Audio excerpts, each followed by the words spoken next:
ಸೆಂಟರ್ಗೆ ಮತ್ತೊಮ್ಮೆ ಸ್ವಾಗತ.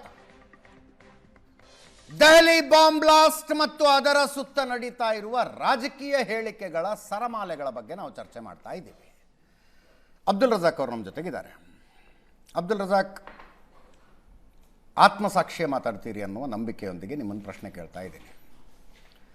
ಅರೆಸ್ಟ್ ಆಗಿರುವ 5 ಜನ ಭಯೋತ್ಪಾದಕರು ಜಮ್ಮುವಿನ ಕತ್ರಾ ಮೆಡಿಕಲ್ ಕಾಲೇಜಿನಲ್ಲಿ MBBS ಮುಗಿಸಿದವರು. ಕತ್ರಾ ಮೆಡಿಕಲ್ ಕಾಲೇಜನ್ನು ನಡೆಸೋದು ಶ್ರೀ ವೈಷ್ಣೋದೇವಿ ಮಂದಿರ ಟ್ರಸ್ಟ್. ಒಂದು ಮಂದಿರ ನಡೆಸುವ ಮೆಡಿಕಲ್ ಕಾಲೇಜಿನಲ್ಲಿ MBBS ಮುಗಿಸಿ ಅಲ್ಫಲಾ ಅನ್ನುವ ಟ್ರಸ್ಟ್ ನಡೆಸುವ ಮೆಡಿಕಲ್ ಕಾಲೇಜಿನಲ್ಲಿ ನೌಕರಿಗೆ ಸೇರ್ಕೊಂಡು ಇಷ್ಟು ದೊಡ್ಡ ಬಾಂಬ್ ದಾಳಿಯ ಪ್ಲ್ಯಾನ್ ಮಾಡುವ ಅನಿವಾರ್ಯತೆ, ಅವಶ್ಯಕತೆ ಯಾಕೆ ಬರುತ್ತೆ ಅನ್ಸುತ್ತೆ ನಿಮಗೆ? ಎಲ್ಲ ಕಡೆ ಇರುತ್ತೆ ಅಜಿತ್. ಇದು ಕೇವಲ ಮುಸಲ್ಮಾನರಲ್ಲಿಲ್ಲ, ಎಲ್ಲ ಕಡೆ ಇದೆ. ಪ್ರಪಂಚದ ಎಲ್ಲ ಕಡೆ ನೀವು ಎತ್ತು ನೋಡ್ಕೊಳ್ಳಿ, ಈ ದೇಶದ ಕಡೆಯೂ ಎತ್ತು ನೋಡ್ಕೊಳ್ಳಿ. ಮೊದಲು ಈ ಥರ ಆಗಿದೆ. ಇದರಲ್ಲಿ ಕೇವಲ ಮುಸಲ್ಮಾನರು ಅಂತಲ್ಲ, ಇತರ ಧರ್ಮದವರು ಇನ್ವಾಲ್ವ್ ಆಗಿರೋ ಟೆರರಿಸ್ಟ್ ಕೃತ್ಯಗಳು ನಡೆದಿಲ್ಲ ಅಂತಲ್ಲ. ಇವತ್ತಿಗೂ ಕೂಡ ಹೇಳ್ತೀನಿ, ಇವತ್ತು ಇವ್ರನ್ನ 5 ಜನನ ಹಿಡಿದವ್ರೆ. ಇದೇ ಥರ ನೀವು 2008 ಸೀರಿಯಲ್ ಬಾಂಬ್ ಬ್ಲಾಸ್ಟ್ ಮುಂಬೈಯಲ್ಲೂ ಹಿಡಿದಿದ್ರಿ. 19 ವರ್ಷಗಳ ಆದ ನಂತರ ಏನು ಹೇಳಿದ್ರಿ? ಇಲ್ಲ, ಇದರಲ್ಲಿ ಯಾರೂ ಇಲ್ಲ, ಅಮಾಯಕರು ಇವರು ಅಂತ ಬಿಟ್ಟಾಯಿತು ಕೋರ್ಟು. ಇದೇ ಥರ ಸಂಜೋತಾ ಎಕ್ಸ್ಪ್ರೆಸ್ಸಲ್ಲೂ ಹಿಡ್ಕೊಂಡ್ರಿ ನೀವು. ಸೊ ಅಮಾಯಕರು ಅಂತ ಅಲ್ಲಲ್ಲ, ನನ್ನ ನೋಡಿ, ಅಟ್ಲೀಸ್ಟ್ ಓಪನಿಂಗ್ ಸ್ಟೇಟ್ಮೆಂಟ್ ನೀವು ದಯವಿಟ್ಟು ಕೇಳಿಸ್ಕೊಳ್ಳಿ. ಅಲ್ಲ, ಡೌಟ್ ಬಂದಿದೆ. ಇದೇ ಥರ ನೀವು ಮೊದಲು ಎಷ್ಟೋ ಜನರನ್ನ ಅರೆಸ್ಟ್ ಮಾಡಿ ಆ ಸಂದರ್ಭದಲ್ಲಿ ಇವರು ಮಾಡಿರೋರು ಇವರು ಅಂತ ಬೆರಳು ತೋರಿಸಿದ್ರಿ. 10, 19, 29 ವರ್ಷಗಳಾದ ನಂತರ ಕೋರ್ಟ್ಗಳು ಇಲ್ಲ ಇವರೆಲ್ಲ ಮಾಡಿದ್ದು ಅಂತ ಬಿಟ್ಟಾಕಿದ್ರು. ಇವಾಗ ನಾನು ಕೇಳ್ತಿರೋದು, ಪ್ರಧಾನಿ ಎಲ್ಲಿದ್ದಾರೆ? ಈ ವಿಸ್ಫೋಟ ಅಕಸ್ಮಾತ್ ಅಷ್ಟೊಂದು ಸೀರಿಯಸ್ ಆಗಿದ್ದಿದ್ದರೆ ಆಲ್ ಪಾರ್ಟಿ ಮೀಟನ್ನು ಮಾಡಿ ಇವರು ಅಟ್ಲೀಸ್ಟ್ ಒಂದು ದೇಶಕ್ಕೆ ಕಾನ್ಫಿಡೆನ್ಸ್ ಅಲ್ಲಿ ತಗೋಬೋದಾಯ್ತಲ್ಲ. ಅವ್ರಿಗೆ ಸೀರಿಯಸ್ನೆಸ್ ಇಲ್ಲ. ಜನರಲಿ ನಾನು ಒಂದು ಮಾತು ಹೇಳ್ತಿರೋದು, ಕಾಂಗ್ರೆಸ್ ಸ್ಟ್ಯಾಂಡ್ ಹೇಳೋದು ಕಾಂಗ್ರೆಸ್ನವ್ರು ಇದ್ದಾರೆ, ಪಾಲಿಟಿಕ್ಸ್ ಮಾತಾಡೋದು ಕಾಂಗ್ರೆಸ್ನವ್ರು ಇದ್ದಾರೆ. ನಾನು ಕೇಳ್ತಾ ಇರೋ ಪ್ರಶ್ನೆ, ಕಾಫಿರರ ವಿರುದ್ಧದ ಯುದ್ಧದಲ್ಲಿ ತೊಡಗಿದಂಥವ್ರು ಇವರು. ಕಾಫಿರರ ವಿರುದ್ಧದ ಯುದ್ಧದಲ್ಲಿ ಕಾಫಿರರು ಹುಂಡಿಗೆ ಹಾಕಿದ ದುಡ್ಡಿನಲ್ಲಿ ನಡೆಯುವ ಮೆಡಿಕಲ್ ಕಾಲೇಜಿನಲ್ಲಿ ಓದೋದಕ್ಕೇನು ಸಮಸ್ಯೆ ಇಲ್ಲ. ಯಾವನೋ ಅಯೋಗ್ಯ, ಅವಿವೇಕಿ, ಬುದ್ಧಿ ಇಲ್ದವನು ಯಾವುದೋ ಒಂದು ಚಲನಚಿತ್ರದಲ್ಲಿ ಹೇಳಿರುವ ಮಾತನ್ನು ಎತ್ಕೊಂಡು ಪವಿತ್ರ ಗ್ರಂಥದಲ್ಲಿದೆ ಈ ಮಾತು ಅಂತ ತಿಳಿಸಿ ಕಾಫಿರರನ್ನು ಕೊಂದರೆ ನಿಮಗೆ ಪುಣ್ಯ ಬರುತ್ತೆ, ಈ ಥರ ವಿಸ್ಫೋಟ ಮಾಡಿದ್ರೆ ನೀವು ಸ್ವರ್ಗಕ್ಕೆ ಹೋಗ್ತೀರಾ ಅಂತ ಹೇಳೋದು ಇದು ಗೂಬೆ ಮಾತು. ಇದು ಧರ್ಮ ಪುಸ್ತಕದಲ್ಲಿ ಎಲ್ಲೂ ಹೇಳಿಲ್ಲ. ಅದನ್ನ ಹೇಳಿದವನು ಅವಿವೇಕಿ, ಅಯೋಗ್ಯ. ಅದನ್ನ ಹೇಳಿದವನ ಘನತೆಗೋಸ್ಕರ ಪದ ಬಳಕೆ ಸರಿಗ್ ಮಾಡ್ತಾ ಇದ್ದೀನಿ. ಅದೇ ಪದ ಬಳಕೆಯೊಂದಿಗೆ ಒಂದು ಮಾತನ್ನ ಹೇಳ್ತಾ ಇದ್ದೀನಿ. ಒಂದು ನಿಮಿಷ ಅಬ್ದುಲ್ ರಜಾಕ್, ಅದೇ ಪದ ಬಳಕೆಯೊಂದಿಗೆ ಒಂದು ಮಾತನ್ನ ನಾನು ಹೇಳ್ತಾ ಇದ್ದೀನಿ. ಆ ಮಾತನ್ನ ಹೇಳದವನು ವಿವೇಕಿಯೋ ಅವಿವೇಕಿಯೋ, ಪ್ರಜ್ಞಾವಂತನೋ ಪ್ರಜ್ಞೆ ಇಲ್ಲದವನು ಅನ್ನೋದು ನನಗೆ ಇಮ್ಮಟೀರಿಯಲ್ ಅದು ನನಗೆ. ಸಾಯ್ತಾ ಇರೋರು ಅಮಾಯಕರಲ್ಲಿ ಇದು ಮೊದಲನೆಯದ್ದು ಅಲ್ಲ. ಹೋಪ್ಫುಲಿ ಕೊನೆಯದಾಗ್ಲಿ ಅಂತ ನಾವು ಕೇಳಿಸ್ಕೊಳ್ಳಿ, ಪೂರ್ತಿ ಹೋಪ್ಫುಲಿ ಕೊನೆಯದಾಗ್ಲಿ ಅಂತ ಅನ್ಕೊಳ್ತೀವಿ ನಾವು. ಇಲ್ಲಿ ಆಡುಗೋಡಿಯಲ್ಲಿ ಬಸ್ ಸ್ಟಾಪ್ ನಲ್ಲಿ ಬ್ಲಾಸ್ಟ್ ಆದಾಗ ಅಮಾಯಕವಾಗಿ ನಿಂತಿದ್ದ ಮಹಿಳೆ ಸತ್ತೋದ್ಲಲ್ಲ, ಅವಳಿಗೂ ಯಾರೋ ಪುಸ್ತಕದಲ್ಲಿ ಏನ್ ಹೇಳಿದ್ದಾರೆ ಅನ್ನೋದಕ್ಕೂ ಸಂಬಂಧ ಇಲ್ಲ.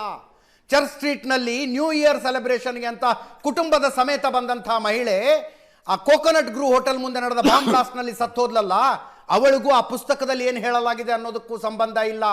IISc ಕಾನ್ಫರೆನ್ಸ್ಗೆ ಬಂದಿದ್ದ ಸೈಂಟಿಸ್ಟ್ಗೂ ಆ ಪುಸ್ತಕಕ್ಕೂ ಸಂಬಂಧ ಇರಲಿಲ್ಲ. BJP ಆಫೀಸ್ ಮುಂದೆ 9ನೇ ಕ್ಲಾಸಿನ ಹುಡುಗಿ ಲಿಶಾ ಅನ್ನೋಳು ನಡ್ಕೊಂಡು ಹೋಗ್ತಿದ್ಲಲ್ಲ, ಅವಳಿಗೂ ಪುಸ್ತಕದಲ್ಲಿ ಏನು ಹೇಳಲಾಗಿದೆ ಅನ್ನೋದಕ್ಕೂ ಸಂಬಂಧ ಇಲ್ಲ. ರಾಮೇಶ್ವರಂ ಕೆಫೆಗೆ ಮಸಾಲೆ ದೋಸೆ ತಿನ್ನೋದಕ್ಕೆ ಹೋದವ್ರಿಗೂ ಪುಸ್ತಕದಲ್ಲಿ ಏನು ಹೇಳಿದೆ ಅನ್ನೋದಕ್ಕೂ ಸಂಬಂಧ ಇಲ್ಲ ಸ್ವಾಮಿ. 2007ರಲ್ಲಿ ಅಜ್ಮೀರ್ ದರ್ಗಾ ಬ್ಲಾಸ್ಟ್ ಆಯ್ತು. ಆ ದರ್ಗಾ ಬ್ಲಾಸ್ಟ್ ಅಲ್ಲಿ 2 ಜನರಿಗೆ ಗಲ್ಲು ಶಿಕ್ಷೆ ಆಯ್ತು, ಜೀವಾವಧಿ ಶಿಕ್ಷೆ ಆಯ್ತು. ಅದಾದ ನಂತರ ಆ ಯಾವ ಪುಸ್ತಕದಿಂದ ಓದಿ ಪ್ರೇರಿತರಾದ್ರು ಅವರು? ಯಾವ ಮುಸಲ್ಮಾನರ ಅಲ್ರಿ. ಮಾಲೆಗಾಂವ್ ಬ್ಲಾಸ್ಟ್ ಅಲ್ಲಿ 19 ಜನ ತೀರೋದ್ರು, 120 ಜನ ಗಾಯಾಳುಗಳಾದ್ರು. ಅದ್ ಯಾವ ಪುಸ್ತಕದಿಂದ ಅವಳು ಪ್ರೇರಿತ? 2008ರ ಅಕ್ವಿಟಲ್ ನೆನಪಾಗುತ್ತೆ ಅಲ್ಲ? 2008ರ ಅಕ್ವಿಟಲ್ ನೆನಪಾಗುತ್ತೆ. ಸಂಜೋತಾ ಎಕ್ಸ್ಪ್ರೆಸ್ ಬ್ಲಾಸ್ಟ್ ಕೇಸ್, ನಂತರ 2008 Mumbai serial blast case, Hyderabad Mecca Masjid blast case, tiffin bomb blast case, Coimbatore blast, ಇದೆಲ್ಲ ಲಿಸ್ಟ್ ಹೇಳ್ತೀನಿ ನಿಮ್ಗೆ. ಇವರೆಲ್ಲ ಯಾವ ಪುಸ್ತಕದಿಂದ ಪ್ರೇರಿತರಾದ್ರು? ಕೊಯಂಬತ್ತೂರ್ ಬಾಂಬ್ ಬ್ಲಾಸ್ಟ್ ಯಾರು ಮಾಡಿದ್ರು? ನೀವ್ ಹೇಳಿ ನನಗೆ. ಯಾರು ಹೇಳಿ? ನೀವ್ ಹೇಳಿ. ಶಿಕ್ಷೆ ಆಯ್ತಾ? ನೀವ್ ಹೇಳಿ. ನೀವು ಶಿಕ್ಷೆ ಆಗಿದ್ದರ ಮೇಲೆ ಅಲ್ಲ, ಒಂದ್ ನಿಮಿಷ ತಿರುಚಬೇಡಿ. ನಾನ್ ತಿರುಗಿಸ್ತಾ ಇಲ್ಲ. ಬಗ್ಗೆ ನೀವು ಪ್ರಶ್ನೆ ಕೇಳಿದ್ರಿ, ನಾನ್ ಕೇಳಿಲ್ಲ ಪ್ರಶ್ನೆ. ಪುಸ್ತಕ ತಂದವ್ರು ನೀವು.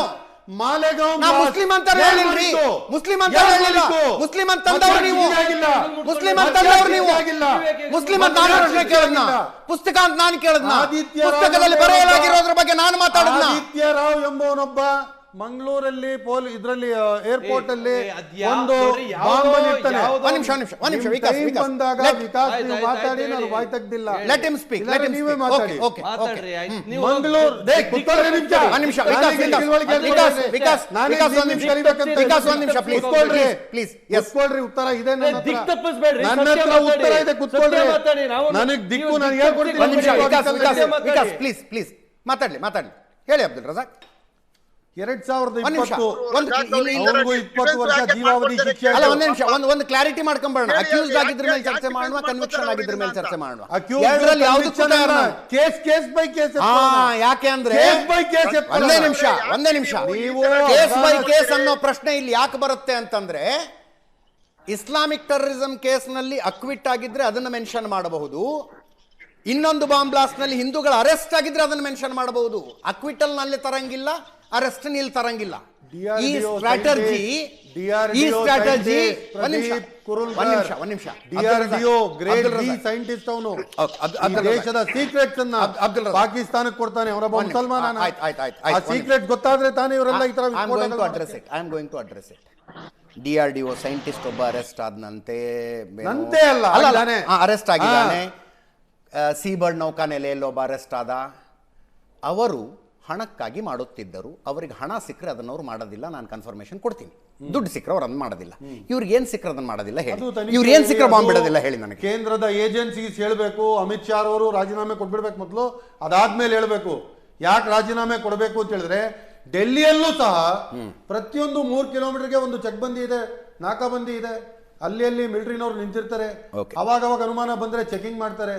ಅದೇಂಗ್ರಿ 3000 ಕಿಲೋ ಅಮೋನಿಯಂ ನೈಟ್ರೇಟ್ ತಗೊಂಡ್ಬಂದು ಯಾವನೋ ಒಬ್ಬ ಒಂದೇ ನಿಮಿಷ ಉಮೇಶ್ ಸರ್ ಬರ್ತೀನಿ ರೀ, ನಿಮ್ ರಿಯಾಕ್ಷನ್ ತಗೊಳ್ತೀನಿ. ಇದಕ್ಕೆ ಬೇಕೇ ಬೇಕು, ನಿಮ್ ರಿಯಾಕ್ಷನ್ ಬೇಕೇ ಬೇಕು. ಮಾಡ್ತೀನಿ. ಇದೇ ನಿಕೇತ್ ಅವ್ರು ಕೇಳ್ದಂಗೆ, ನಿಕೇತ್ ಅವರು ಕೇಳ್ದಂಗೆ, ಅಬ್ದುಲ್ ರಜಾಕ್ ಅವರು ಕೇಳಿದಂಗೆ, ನಿಕೇತ್ ಅವರು ಕೇಳಿದಂಗೆ, ಅಬ್ದುಲ್ ರಜಾಕ್ ಅವರು ಕೇಳಿದಂಗೆ. ನೆನ್ನೆ ನ್ಯೂಸ್ ಅವರ್ನ ಕೊನೆಯಲ್ಲಿ ಈ ರಿಯಾಕ್ಷನ್ಗಳ ಸ್ಟ್ರಾಟಜಿಯನ್ನು ಎಕ್ಸ್ಪ್ಲೇನ್ ಮಾಡಿದ್ದೆ. ನಾನು ನನ್ನ ವೀಕ್ಷಕರಿಗೆ ಹೇಳ್ತಾ ಇದ್ದೀನಿ ಇದನ್ನು. ಇಸ್ಲಾಮಿಕ್ ಭಯೋತ್ಪಾದನೆ ನಡೆದಾಗ ಸೆಕ್ಯೂರಿಟಿ ಲ್ಯಾಬ್ಸ್ ಚರ್ಚೆ ಆಗುತ್ತೆ. ಸೆಕ್ಯೂರಿಟಿ ಲ್ಯಾಬ್ಸ್ ಇಸ್ಲಾಮಿಕ್ ಭಯೋತ್ಪಾದನೆ ನಡೆದಾಗ, ಗಾಂಧೀಜಿಯ ಕೊಲೆ, ಗೌರಿ ಲಂಕೇಶ್ ಕೊಲೆ, ಕಲಬುರ್ಗಿ ಕೊಲೆ ಆದಾಗ ಕೊಲೆಗಾರನ ಸಿದ್ಧಾಂತ ಚರ್ಚೆ ಆಗುತ್ತೆ. ಅಲ್ಲಿ ಸೆಕ್ಯೂರಿಟಿ ಲ್ಯಾಬ್ಸ್ ಪ್ರಶ್ನೆ ಬರೋದಿಲ್ಲ. ಇಸ್ಲಾಮಿಕ್ ಭಯೋತ್ಪಾದನೆ ಆದ ಸಂದರ್ಭದಲ್ಲಿ ಸಿದ್ಧಾಂತ ಚರ್ಚೆಗೆ ಬರೋದಿಲ್ಲ. ನಾನು ನನ್ನ ವೀಕ್ಷಕರ ಜೊತೆಗೆ ಮಾತಾಡ್ತಾ ಇದ್ದೀನಿ. ಇಸ್ಲಾಮಿಕ್ ಭಯೋತ್ಪಾದನೆ ಆದಾಗ ಸೆಕ್ಯೂರಿಟಿ ಲ್ಯಾಬ್ಸ್ ಚರ್ಚೆ ಆಗುತ್ತೆ, ಭಯೋತ್ಪಾದಕನ ಸಿದ್ಧಾಂತ ಚರ್ಚೆ ಆಗೋದಿಲ್ಲ. ಗೌರಿ ಲಂಕೇಶ್, ಪನ್ಸಾರೆ, ಕಲಬುರ್ಗಿ, ಗಾಂಧಿ ಕೊಲೆ ಆದಾಗ ಸಿದ್ಧಾಂತ ಚರ್ಚೆ ಆಗುತ್ತೆ, ಸೆಕ್ಯೂರಿಟಿ ಲ್ಯಾಬ್ಸ್ ಚರ್ಚೆ ಆಗೋದಿಲ್ಲ. ಇಂದಿರಾ ಗಾಂಧಿ, ರಾಜೀವ್ ಗಾಂಧಿ ಅವರ ಹತ್ಯೆಯ ಪ್ರಶ್ನೆ ಬಂದಾಗ ಸಿದ್ಧಾಂತವೂ ಚರ್ಚೆ ಆಗುವುದಿಲ್ಲ, ಸೆಕ್ಯೂರಿಟಿ ಲ್ಯಾಬ್ಸು ಚರ್ಚೆ ಆಗೋದಿಲ್ಲ. ಅವರು ಬಲಿದಾನ ಮಾಡಿದ್ರು ಅಂತಷ್ಟೇ ಚರ್ಚೆ ಆಗುತ್ತೆ. ಇದು ಈ ದೇಶದಲ್ಲಿ ನಡೆದುಕೊಂಡು ಬಂದಿರುವಂಥ ಸ್ಟ್ರಾಟಜಿ. ಎಸ್.ಕೆ. ಉಮೇಶ್ ಸರ್, ಹೆಜ್ಜೆ ಹೆಜ್ಜೆಗೂ ಸೆಕ್ಯೂರಿಟಿ ಇರುತ್ತೆ. ಅದು ಹೆಂಗೆ 3000 kg 3000 kg ಅಲ್ಲ, ಒಂದು 30-40 kg ಇರ್ಬೋದು. ಅದು I-20 ಕಾರಿನ ಡಿಕ್ಕಿಲಿ ಏನು ಇಟ್ಕೊಂಬರಕ್ಕಾಗತ್ತೆ? 30-40 kg ಇರ್ಬೋದು. ಅಷ್ಟಾದ್ರೂ ಹೆಂಗೆ ಬಂತು ಸರ್? ಪೊಲೀಸರು ಏನ್ ಮಾಡ್ತಾ ಇದ್ರು? ಅಜಿತ್ ಅವರೇ, ಇವ್ರ ಲೆಕ್ಕಾಚಾರದಲ್ಲಿ ಏನು ಇರುವಂತ 3000 kgನೂ ಸಹ ಬ್ಲಾಸ್ಟ್ ಆಗ್ಬಿಟ್ಟು ಆದ್ಮೇಲೆ ಇದು ಲ್ಯಾಬ್ಸ್ ಆಗ್ಬಿಡ್ತಪ್ಪ ಇವ್ರದ್ದು, ಆ ಕಾರಣಕ್ಕೋಸ್ಕರ ರಾಜೀನಾಮೆ ಕೇಳ್ಬೇಕೀಗ ಅಂತ ಅನ್ನುವಂತ ಮನಸ್ಥಿತಿ ಕಾಣಿಸ್ತಾ ಇದೆ ನೋಡಿದ್ರೆ. ನನ್ನ ಲೆಕ್ಕದಲ್ಲಿ ಈ ಚರ್ಚೆಗಳಿಗೆ ಸಂಬಂಧಪಟ್ಟಂತದ್ದು ಅತ್ಯಂತ ಬಹಳ ಸಣ್ಣದ, ಒಂದೇ ದೊಡ್ಡದೇನಲ್ಲ ಇದು ಅಂತ ಅಂದ್ರೆ ಆಯ್ತು. ಒಂದು ಘಟನೆ ನಡೆದಿದೆ, ಘಟನೆ ಮಾಡಿದ್ದಾರೆ ಅವರು, ಅದಕ್ಕೆ ಸಂಬಂಧಪಟ್ಟಂಗೆ ಯಾರು ಮಾಡದವರು ಅಂತ ಅನ್ನುವಂಥದ್ದು ಈಗ ಪ್ರಪಂಚಾದ್ಯಂತ ಗೊತ್ತಾಗಿದೆ. ಮತ್ತೆ ಅದಕ್ಕೆ ಸಂಬಂಧಪಟ್ಟಂತ ಪೂರಕವಾದಂತವ್ರು ಯಾರಿದ್ರು, ಯಾವ ಲಿಟ್ರೇಟ್ಗಳು, ಬುದ್ಧಿವಂತರ, ದಡ್ರ, ಇಲಿಟ್ರೇಟ್ಗಳ, ಇದು ಪೂರ್ಣ ಪ್ರಮಾಣದಲ್ಲಿ ಈಗಾಗಲೇ ದೇಶದ ಜನಕ್ಕೆ ಗೊತ್ತಾಗಿದೆ. ಅದು ಗೊತ್ತಾಗಿದ್ರು ಸಹ ಇಂದಿನ ಯಾವ್ಯಾವುದೋ ಘಟನೆಗಳನ್ನ ತಗೊಂಡು ನಮ್ಮ ರಜಾಕ್ ಅವರು ಹಿಂದ್ಗಡೆ ಆದ ಮಾಲೆಗಾವಂತೆ ಆದಂತೆ ಇದಂತೆ ಏನೋ ಈ ತರ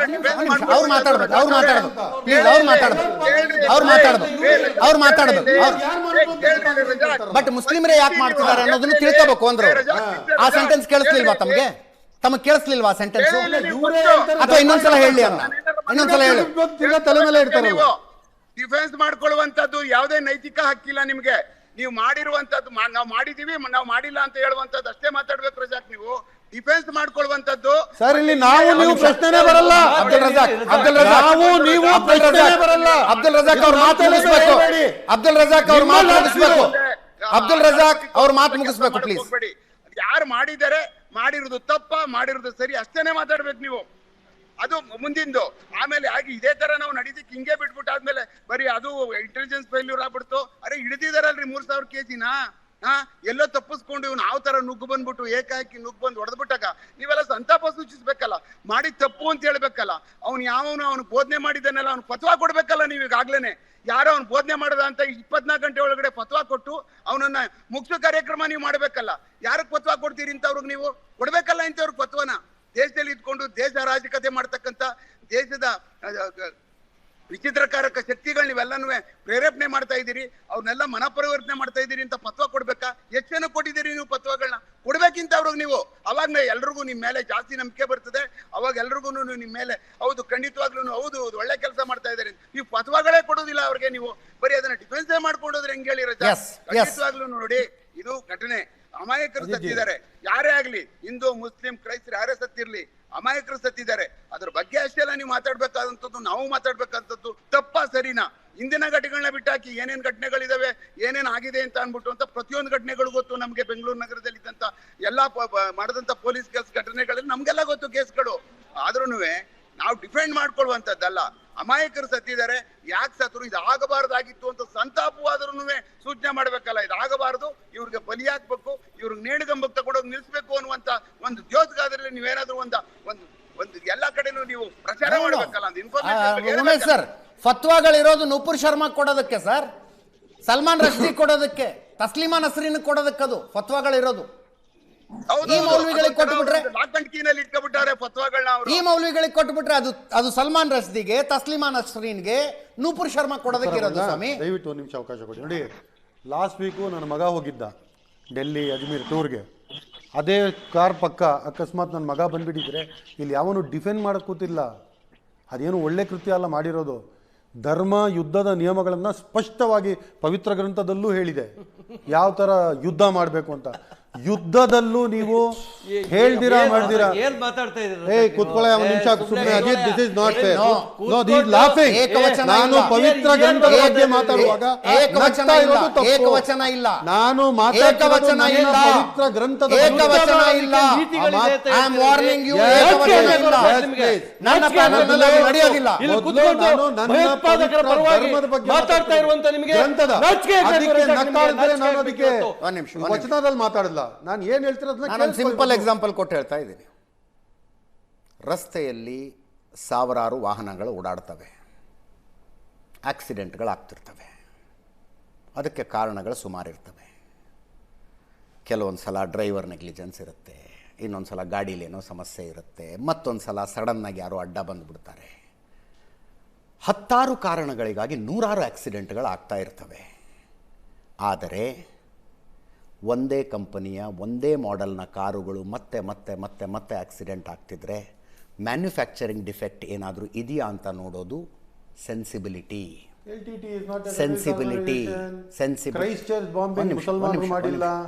ಪ್ರಪಂಚದ ಕಡೆ ಮ್ಯಾನುಫ್ಯಾಕ್ಚರಿಂಗ್ ಡಿಫೆಕ್ಟ್ ಅಂತ ಯಾರ ಮೇಲೆ ಅಬ್ದುಲ್ ರಜಾಕ್ ನೀವು ನಾವು ಮಾಡಿದ್ದೆಲ್ಲ ಅಬ್ದುಲ್ ರಜಾಕ್ ಉತ್ತರ ಕೇಳಿಸ್ಕೊಳ್ಳೋ ಧೈರ್ಯ ಇದೆಯಾ? ಉತ್ತರ ಕೇಳಿಸ್ಕೊಳ್ಳಕ್ಕೆ ಧೈರ್ಯ ಇದೆಯಾ? ಉತ್ತರ ಕೇಳಿಸ್ಕೊಳ್ಳೋದಕ್ಕೆ ಗ್ರಂಥದಲ್ಲೇ ಧೈರ್ಯ ಇದೆಯಾ? ಯಾವನು ಒಬ್ಬ ಇಡಿಯಟ್ ನನಗೆ ಸಂಬಂಧ ಇಲ್ಲ ರೀ ಗ್ರಂಥದಲ್ಲಿ ಏನಿದೆ ಅಂತ. ಗ್ರಂಥದಲ್ಲಿ ಏನಿದೆ ನನಗೆ ಸಂಬಂಧ ಇಲ್ಲ. ಗ್ರಂಥದಲ್ಲಿ ಏನಿದೆ none of my business, none of my business. ಗ್ರಂಥದಲ್ಲಿ ಏನಿದೆ ಅನ್ನೋದು ಮನೆಯಿಂದ ಹೊರಗಡೆ ಹೋದವನು ಸುರಕ್ಷಿತವಾಗಿ ವಾಪಸ್ ಬರ್ತಾನ ಬರೋದಿಲ್ವಾ ನನಗಷ್ಟೇ ಮ್ಯಾಟರ್ ಆಗುತ್ತೆ. ಗ್ರಂಥದಲ್ಲಿ ಏನಿದೆ ಏನಿಲ್ಲ ನೀವು ತಲೆ ಕೆಡಿಸ್ಕೊಳ್ಳಿ ಅದನ್ನ, ನೀವು ತಲೆ ಕೆಡಿಸ್ಕೊಳ್ಳಿ ಅದನ್ನ. ನನಗೆ ಸಂಬಂಧ ಇಲ್ಲ ಅದು. ಗ್ರಂಥದಲ್ಲಿ ಏನಿದೆ ಏನಿಲ್ಲ ನನಗೆ ಸಂಬಂಧ ಇಲ್ಲ ಅದು. ನನಗೆ ಗ್ರಂಥದಲ್ಲಿ ಏನಿದೆ ಅನ್ನೋದನ್ನ ಹೇಳೋದಕ್ಕೆ ಬರಬೇಡಿ, ಹೇಳೋದಕ್ಕೆ ಬರಬೇಡಿ. ಅವರಿಂದ ಧರ್ಮಕ್ಕೂ ಒಳ್ಳೇದಾಗಿಲ್ಲ, ಸಣ್ಣ ಬ್ರೇಕ್.